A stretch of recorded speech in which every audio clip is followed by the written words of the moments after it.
Hello everyone. It is unfortunate for me for not being able to be with you today. This is a precious conference and I'm very lucky. Thank you very much for inviting me to share about CSR in Indonesia. For those who doesn't know about Indonesia, Indonesia is located between Malaysia and Australia, and we are the Southeast Asia biggest economy. With a population of 252 million, area 1.9 million square kilometers, life expectancy about 70 years, we have tropical seasons and ethnically it is very highly diverse with more than 300 local languages. Fact behind the skin of Indonesia as a developing country with poverty rates of 12%, fragile law enforcement, we are struggling in combat corruption. The country gross national income per capita is about 3,524. It was in 2014. We are the world's fourth most populous nation, the world's 10th largest economy in terms of purchasing power parity, and a member of G20. Other than that, Indonesia is a beautiful country. We are a very friendly nation and it is a great opportunities for business, even though in the situation it is pollution and congested traffic in most big cities. Now, we're talking about CSR practices. Most of big Indonesian companies thinking that CSR is philanthropy. They like to provide a lot of donations. Well, it is understood because of the community needs that programs.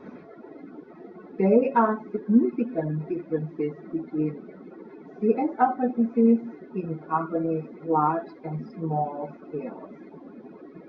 On top of that, there are many local regulations, and these regulations are different between areas. The quality of CSR practices somehow is good in practices because we have an outstanding program and activities. However, the quality of reporting and human resources needs to be improved very much.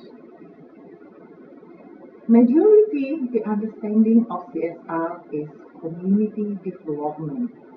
They think doing CSR is helping community, like similar developing countries in other nations, perhaps. A lot of companies think when they can taking care of the community and it is CSR. Besides, there are a lot of regulations. I'm not going to read all these regulations, but I would like to notice two of these regulations. The first regulation is about investment law, number 25, was derived in 2007. Under this regulation, all of new investors have to obey the regulation in doing CSR for their community. And the second regulation, this is the most popular regulation for state-owned enterprises. The duty of the Minister of State-Owned Enterprises, especially for the state-owned companies in Indonesia, they have to conduct community development partnership program. And this community development partnership program can be considered as their CSR. Under this regulation, a lot of state-owned companies have to allocate funds from their net profit or other legitimate sources. The newly updated regulation, that was in 2015, they said that the amount of funds set by the ministry could be some funds that determined in the general meeting of the company, or the state-owned enterprises can say, can determine how much funds they want to allocate for the CSR activity. Means that under this regulation, there is no exactly stated percentage of how much funds should be allocated for CSR. It was used to, before 2015, back to the regulation in 2007, it is clearly stated that 2% of the net profit from the state-owned enterprises in Indonesia have to be allocated to CSR activities. And other than that, new regulation also mentioned that the small business criteria also have to be obligated in conducting CSR. The criteria about small business is having net worth about 500 million USD, but excluding land and buildings, and also having annual sales of around USD 200,000.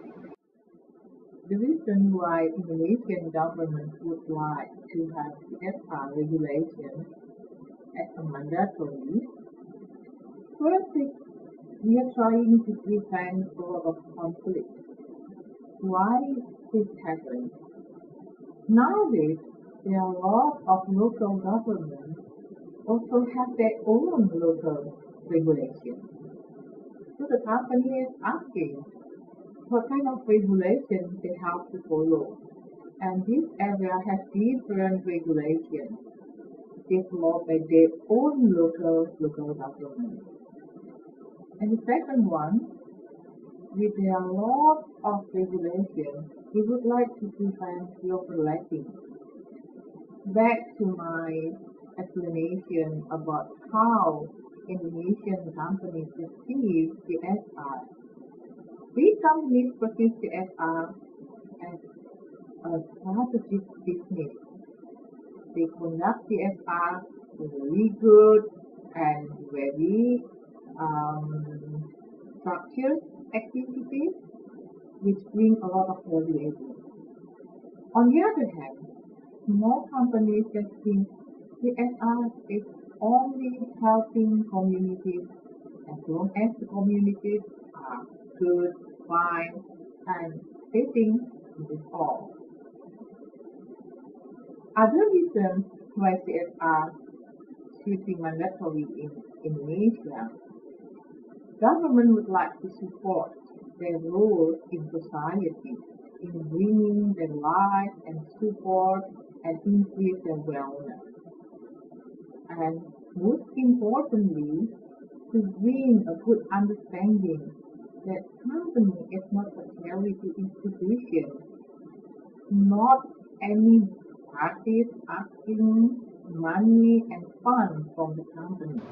That's my sharing about CSR activities and regulations in Indonesia.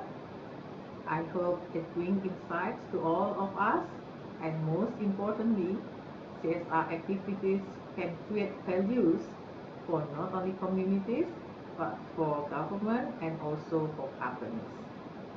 Have a fruitful discussion and enjoyable conference. Thank you very much.